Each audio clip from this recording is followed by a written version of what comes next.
ఈ సంవత్సరం మన యూనియన్ కి వచ్చిన లాభం 2,13,814 రూపాయలు. 13,814 రూపాయలు. ఈ డబ్బు మనమందరం అనుకున్నట్టు కొత్త బిల్డింగ్ కి ఫౌండేషన్ వేయడానికి ఖర్చు పెడుతున్నామని మీ అందరి ద్వారా తెలియజేస్తున్నాను. సోదరా, ఏంటన్నాయా? మన శంకర్ అన్న ఫండ్ నుంచి కొంచెం డబ్బిచ్చి నన్ను సహాయం చేయాలి. అబ్బాయి కాలేజ్ అడ్మిషన్ కోసం 1,00,000 రూపాయలు చాలు. నా స్థలం డాక్యుమెంట్లని తాకట్టు పెడతాను. అది మరి వ్యక్తిగత అవసరాల కోసం డబ్బుని తీయడం అనేది మన యూనియన్ కి వ్యతిరేకం కదా. మీరు మీ నియమాలు మరెందుకురా సంఘాలు పెట్టారు?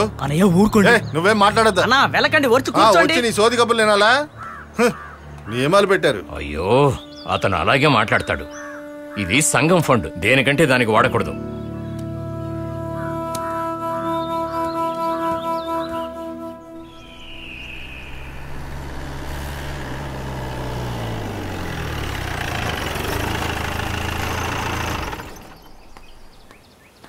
అమ్మ ఎక్కడరా?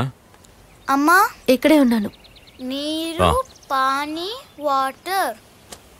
ఏంటిది? జంక్షన్ లో మేనేజర్ ని కలిశాను. ఇక టైం ఇవ్వడం కుదరదంటున్నారు. టీ తీసుకురానా?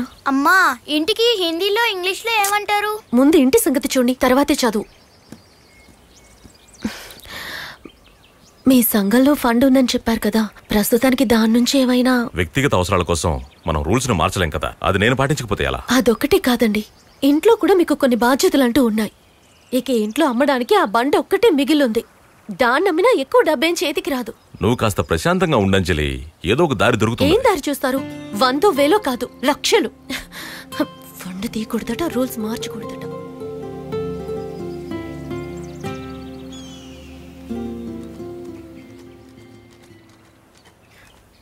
తీసుకోండి. వీటిని తాకట్టు పెట్టి ఓ 50,000 తీసుకుని బ్యాంకులో కట్టేసి వాళ్ళ 9 నెలల టైం ఇవ్వమని అడగండి. బాధపడకండి. ఇకనైనా చెల్లి గురించి బావ గురించి ఆలోచించకుండా మీ గురించి కాస్త ఆలోచించుకోండి.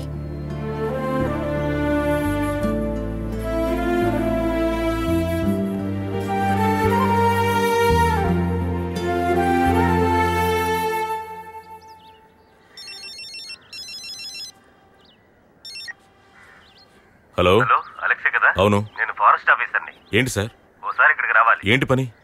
వస్తే చెప్తాను. 50,000 ఉంది కదా?